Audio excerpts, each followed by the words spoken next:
My title's Declaim, Poet Past the Week. My mama called me Dudley Perkins. I'm on a mission on some Mothership Connect gang with Miss One.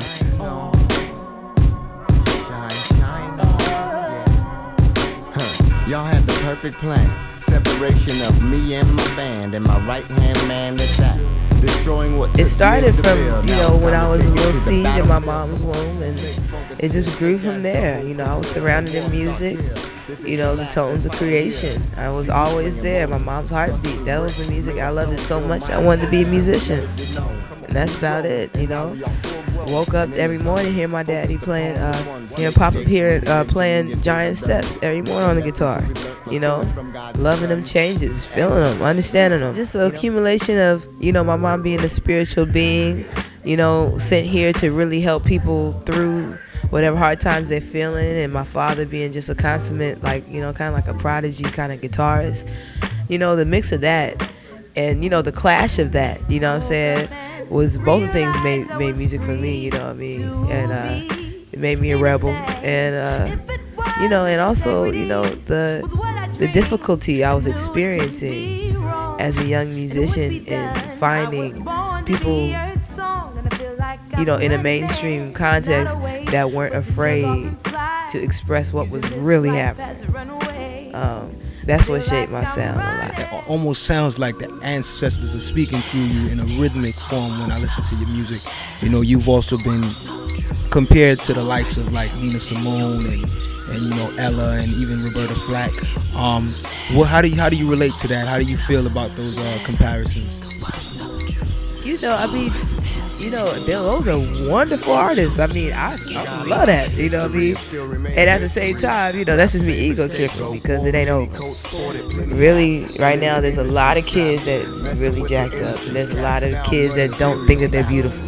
So, as much as I can trip over a comparison, I can only hope that the music of my heart can be felt, by other hearts. And if they want to put a name like Roberta Flack over it, that's fine, But for me, my aim is not to sound like Ella. My aim is to free my people. In my mind every time that I pray, I do the answer travel in the form of a ray. Quantum existence around even inanimate objects. The mere cycle of life is an immaculate project. Cursory repeat herself often. With plastic hair, acrylic nails until a coffin. Feeling insecure to stop competing too much. To reap ashore to ever try to listen. Keep handing power to the takers that only seek to strip our planet naked. We broke down cause we living for the city and this war feeling like a never-ending scene, and she's never gonna get us clean before the first thing in the morning we shoot it. Is that a life to lead for some, but not I? Cause it's a trip to go through like that, numb just to die. I wanna build a better future, so go ahead and do what suits you, brother.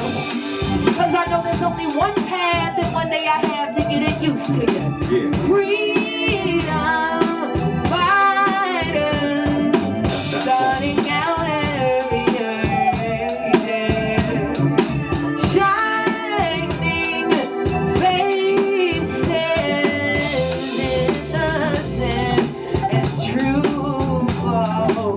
Positive intentions. No society can be so cruel.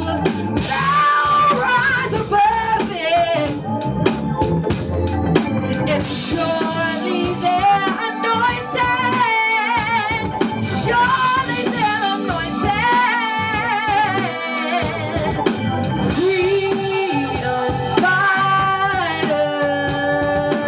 Starting out at early shining faces, innocent and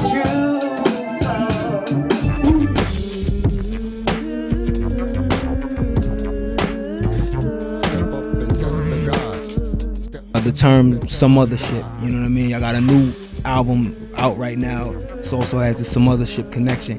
Can you expound on that term and the significance of it? Well, some mothership is,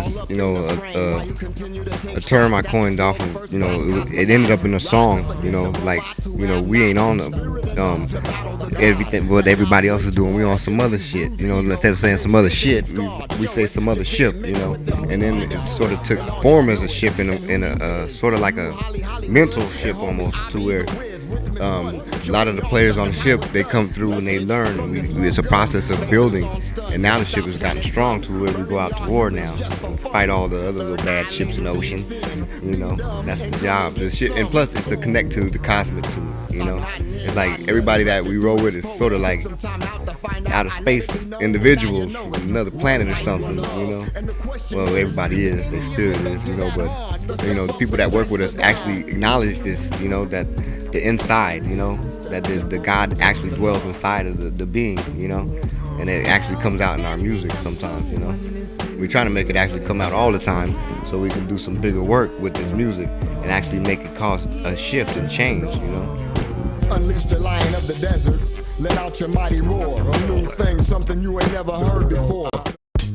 We're only getting stronger now. I guess the way to get to the kids with our music is to raise the vibration, because children love spirit. You know, I mean, they love spirit a lot. So the trick that they got the kids to go to sleep is to raise the vibration with the music, but put dark messages and tones inside of it, you know. But at the same time, have the little chimes and melodies like of an ice cream truck, you know. And then that's how they get them. So what we do is actually come as father and mother figures, kind of like, hey, you know, don't do that. Don't listen to that. By giving them something better than that. Something that's actually fun. Kids like to learn and grow. Their minds, when they read books, their mind gets filled up. So you give them something like a book almost on wax. You know, their mind will fill up and they enjoy that more. I've seen it already. I've seen kids overseas who listen to spirit completely. They think the other music is demonic. And actually it is. If you don't listen to that music for a long time, and then you try to listen to it, you'll actually get physically sick. Like, say, don't listen to Beyonce for a long time, you know, and then go put her music on. You'll get disorientated. It's about respecting them enough to know that they have some wisdom too. They're fresh from someplace too. But we don't ask them nothing. We just trying to mold them and trying to make them like something, you know what I mean? But I'm just trying to see, I'd be like, all right, so teach me how to jerk. Like, what's poppin'? There's rules to this music or something? There's actually rules to it. You know, I be investigating. There's rules to jerking. And you know, I mean, it don't really make me none, but once he tell me about the rules of jerking, then he's gonna ask me a question. And then that's how we can share, you know what I'm saying? Like when I see my little 15-month-year-old, you know, he talking to me in sentences, talking about, you know, you're clever, you know? Be like, cause I ask him stuff. But if you just be like coochie, coochie, cool, coochie, you ain't gonna get nothing, you know? And I think that's way, like from heart to heart, from one person to another, that's one of the keys to communication that black folks, we have to learn, because we have been communicated with as chattel and livestock. So we have been communicated to in such a disorderly fashion that we don't know how to communicate. But, you know, that's what I strive to do. I mean, just on the level of communication as a whole, just to be thorough and easy to understand, you know what I mean? You know, I can gauge how sleep the planet is by our shows. Only awake people come to our shows, or somebody curious about what to be awake is. You know, no joke. Because if we was asleep, this room would be packed down to the street. If we was talking about some materialistic music, some movie music, it'd be packed down the street and hands would be up tripping, because it's a sleep society right now. And a lot of our heroes in music, guess what they doing? Big old snores. Even our conscious ones, but they sleep snoring, you know? And we follow this and we make excuses for it, you know? We go along with it just because it's there, it's being promoted, it's out there. And it's putting us to sleep even more, to the point they do whatever they want to us right now. Our children say whatever they want to us right now, because if that's what they're learning out there, that's what they're going to bring back home.